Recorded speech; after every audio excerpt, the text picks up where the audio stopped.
Confused about Rogers Xfinity TV? Let's clear that up. There's Rogers Ignite TV in Canada and Comcast Xfinity TV in the USA. Both platforms let you watch Netflix easily. We'll cover installing the Netflix app, signing in, and enjoying 4K HDR. First, installing the app on Rogers Ignite TV. Go to the App Store on your Ignite Gateway box using your remote, search for Netflix, and hit install. For Xfinity TV, just press the Apps button on your X1 remote, find Netflix, and install it. Many newer boxes have Netflix preloaded, so you might not even need to install it. Use your Netflix email and password to log in.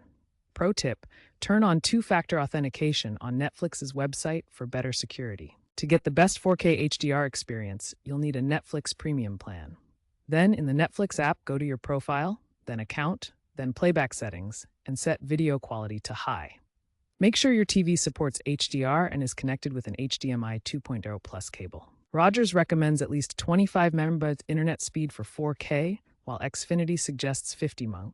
Now you're ready to enjoy Netflix in stunning 4K HDR.